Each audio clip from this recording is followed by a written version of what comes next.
हिंदू पौराणिक ग्रंथों में मिलते हैं ये 11 प्रमुख श्राप। हिंदू पौराणिक ग्रंथों में अनेक वरदाना और श्रापों का वर्णन मिलता है।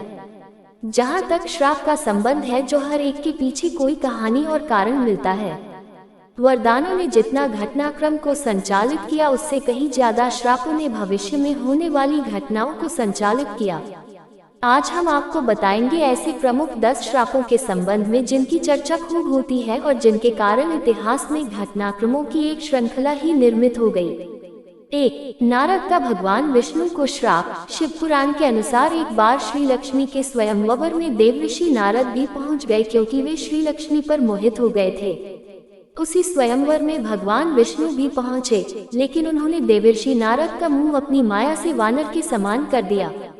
नारद को छोड़कर श्री लक्ष्मी ने श्री विष्णु भगवान का वरण कर लिया। जब नारद मुनि को इस बात का पता चला तो वे भगवान विष्णु पर बहुत क्रोधित हुए और उन्होंने भगवान विष्णु को श्राप दिया कि जिस प्रकार तुमने मुझे स्त्री के लिए व्याकुल किया है, उसी प्रकार तुम भी स्त्री विरह का दुख भोगोगे। उनके श्राप के चलते ही भगवान विष्णु को राम अवतार लेना पड़ा और उन्होंने इस श्राप को पूरा किया। लेकिन रामावतार में भी उनको एक श्राप मिला। 2. श्री राम को मिला श्राप। श्री राम, जिन्हें भगवान विष्णु का 7वां अवतार माना जाता है, उन्हें एक अप्सरा द्वारा श्राप दिया गया था।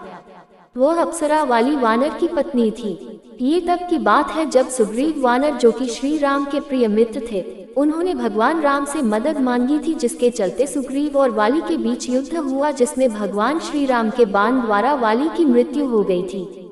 वाली को छल से मारा गया जानकर उनकी पत्नी तारा ने श्री राम को कोसा और उन्हें एक श्राप दिया। श्राप के अनुसार भगवान राम अपनी पत्नी सीता को पाने के बाद जल्द ही खो देंगे। उसने ये भी कहा कि अगले जन्म में उनकी मृत्यु उसी के पति वाली द्वारा हो जाएगी। अगले जन्म में भगवान विष्णु ने श्री कृष्ण के रूप में जन्म लिया था और उनके इस अवतार का अंत एक शिकारी, जो कि वाली का ही रूप था, द्वारा किया गया था। 3. गांधारी का श्री कृष्ण को श्राप। महाभारत के युद्ध के बाद जब भगवान श्री कृष्ण गांधारी को सांत्वना देने पहुंचे तो अपने पुत्रों का विनाश देखकर गांधारी ने श्री कृष्ण को श्राप दिया कि जिस प्रकार पांडव और कौरव आपसी फूट के कारण नष्ट हुए हैं, उसी प्रकार तुम्हारे बंधु बांधवों भी नष्ट हो जाएंगे। आज से 36वें वर्ष तुम अपने बंधु बांधवों व पुत्रों का नाश हो जाने पर एक साधारण कारण से अनाथ की तरह मारे जाओगे। इसी कथाक्रम में एक और श्राप चर्चित है। महाभारत के मौसल पर्व के अनुसार एक बार महर्षि विश्वामित्र कव आदि ऋषि द्वारका गए। तब उन ऋषियों का परिहास करने के उद्देश्य से सारन आदि वीर कृष्ण पुत्र साम को स्त्री वेश में उनके पास ले गए और पूछा कि इस स्त्री के गर्भ से क्या उत्पन्न होगा। क्रोधित होकर ऋषियों ने श्राप दिया कि श्री कृष्ण का ये पुत्र वृष्णि और अंतवंशी पुरुषों का नाश करने के लिए लोहे का एक भयंकर मूसल उत्पन्न करेगा, जिसके द्वारा समस्त कृष्ण कुल का नाश हो जाएगा। 4. शुक्राचार्य का राजा ययाति को श्राप। महाभारत के एक प्रसंग के अनुसार राजा ययाति का विवाह शुक्राचार्य की पुत्री देवयानी के साथ हुआ था। देवयानी की शर्मिष्ठा नाम की एक दासी थी। एक बार जब ययाति और देवयानी बगीचे में घूम रहे थे, तब उसे पता चला कि शर्मिष्ठा के पुत्रों के पिता भी राजा ययाति ही हैं, तो वह क्रोधित होकर अपने पिता शुक्राचार्य के पास चली गई और उन्हें पूरी बात बता दी। तब दैत्य गुरु शुक्राचार्य ने ययाति को तत्काल ही बूढ़े होने का श्राप दे दिया था। बुढ़ापे में अब मृत्यु का डर सताने लगा तो उन्होंने अपने पुत्रों से उनकी उम्र मांगी। यदु को छोड़कर सभी ने अपनी अपनी कुछ उम्र पिता को दे दी। यदु के नहीं देने पर उन्हें श्राप मिला। 5. कद्रु का अपने पुत्रों को श्राप। महाभारत के अनुसार ऋषि कश्यप की कद्रु व विंता नाम की 2 पत्नियां थीं। कद्रु सर्पों की माता थी व विंता गरुड़ की। एक बार कद्रु व विंता ने एक सफेद रंग का घोड़ा देखा और शर्त लगाई। विंता ने कहा कि ये घोड़ा पूरी तरह सफेद है और कद्रु ने कहा कि घोड़ा तो सफेद है, लेकिन इसकी पूंछ काली है। कद्रु ने अपनी बात को सही साबित करने के लिए अपने सर्प पुत्रों से कहा कि तुम सभी सूक्ष्म रूप में जाकर घोड़े की पूंछ से चिपक जाओ, जिससे उसकी पूंछ काली दिखाई दे और मैं शर्त जीत जाऊं। कुछ सर्पों ने कद्रु की बात नहीं मानी। तब कद्रु ने अपने उन पुत्रों को श्राप दिया कि तुम सभी जन्मेजय के सर्प यज्ञ में भस्म हो जाओगे। 6. नंदी का रावण को श्राप। वाल्मीकि रामायण के अनुसार एक बार रावण भगवान शंकर से मिलने कैलाश गया।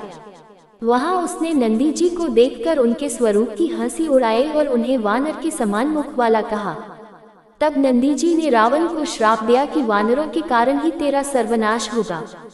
7 तुलसी का भगवान विष्णु को श्राप। शिव पुराण के अनुसार शंखचूड़ नाम का एक राक्षस था। उसकी पत्नी का नाम तुलसी था। तुलसी पतिव्रता थी, जिसके कारण देवता भी शंखचूड़ का वध करने में असमर्थ थे। देवताओं के उद्धार के लिए भगवान विष्णु ने शंखचूड़ का रूप लेकर तुलसी का शील भंग कर दिया। तब भगवान शंकर ने शंखचूड़ का वध कर दिया। ये बात जब तुलसी को पता चली तो उसने भगवान विष्णु को पत्थर हो जाने का श्राप दिया। इसी श्राप के कारण भगवान विष्णु की पूजा शालिग्राम शिला के रूप में की जाती है। 8 श्रृंगी ऋषि का परीक्षित को श्राप। पांडवों के स्वर्गारोहण के बाद अभिमन्यु के पुत्र परीक्षित ने शासन किया। उसके राज्य में सभी सुखी और संपन्न थे। एक बार राजा परीक्षित शिकार खेलते खेलते बहुत दूर निकल गए। तब उन्हें वहां मौन अवस्था में शमीक नाम के ऋषि दिखाई दिए। राजा परीक्षित ने उनसे बात करनी चाहिए, लेकिन मौन और ध्यान में होने के कारण ऋषि ने कोई जवाब नहीं दिया। ये देखकर परीक्षित बहुत क्रोधित हुए और उन्होंने एक मरा हुआ सांप उठाकर ऋषि के गले में डाल दिया। ये बात जब शमीक ऋषि के पुत्र श्रृंगी को पता चली तो उन्होंने श्राप दिया कि आज से 7 दिन बाद तक्षक नाग राजा परीक्षित को दंश लेगा, जिससे उनकी मृत्यु हो जाएगी। 9 महर्षि वशिष्ठ का वसुओं को श्राप। महाभारत के अनुसार भीष्म पितामह पूर्व जन्म में अष्टवसुओं में से एक थे। एक बार इन अष्टवसुओं ने ऋषि वशिष्ठ की गाय का बलपूर्वक अपहरण कर लिया। जब ऋषि को इस बात का पता चला तो उन्होंने अष्टवसुओं को श्राप दिया कि तुम 8 वसुओं को मृत्यु लोक में मानव रूप में जन्म लेना होगा और 8वें वसु को राज स्त्री आदि सुखों की प्राप्ति नहीं होगी। यही 8वें वसु भीष्म पितामह थे। 10 ब्राह्मण दंपत्ति का राजा दशरथ को श्राप। वाल्मीकि रामायण के अनुसार एक बार जब राजा दशरथ शिकार करने वन में गए तो गलती से उन्होंने एक पितृमात्र भक्त श्रवण कुमार का वध कर दिया। उस श्रवण कुमार के माता पिता अंधे थे। जब उन्हें अपने पुत्र की मृत्यु का समाचार मिला तो उन्होंने राजा दशरथ को श्राप दिया कि जिस प्रकार हम पुत्र वियोग में अपने प्राणों का त्याग कर रहे हैं, उसी प्रकार तुम्हारी मृत्यु भी पुत्र वियोग के कारण ही होगी। 11 श्री कृष्ण का अश्वत्थामा को श्राप। महाभारत युद्ध के अंत समय में जब अश्वत्थामा ने धोखे से पांडव पुत्रों का वध कर दिया, तब पांडव भगवान श्री कृष्ण के साथ अश्वत्थामा का पीछा करते हुए महर्षि वेदव्यास के आश्रम तक पहुंच गए। तब अश्वत्थामा ने पांडवों पर ब्रह्मास्त्र का वार किया। ये देख अर्जुन ने भी अपना ब्रह्मास्त्र छोड़ा। महर्षि व्यास ने दोनों अस्त्रों को टकराने से रोक लिया और अश्वत्थामा और अर्जुन से अपने अपने ब्रह्मास्त्र वापस लेने को कहा। तब अर्जुन ने अपना ब्रह्मास्त्र वापस ले लिया, लेकिन अश्वत्थामा ये विद्या नहीं जानता था, इसलिए उसने अपने अस्त्र की दिशा बदलकर अभिमन्यु की पत्नी उत्तरा के गर्भ की ओर कर दी। ये देख भगवान श्री कृष्ण ने अश्वत्थामा को श्राप दिया कि तुम 3000 वर्ष तक इस पृथ्वी पर भटकते रहोगे और किसी भी जगह किसी पुरुष के साथ तुम्हारी बातचीत नहीं हो सकेगी। तुम्हारे शरीर से पीप और लहू की गंध निकलेगी, इसलिए तुम मनुष्यों के बीच नहीं रह सकोगे, दुर्गम वन में ही पड़े रहोगे।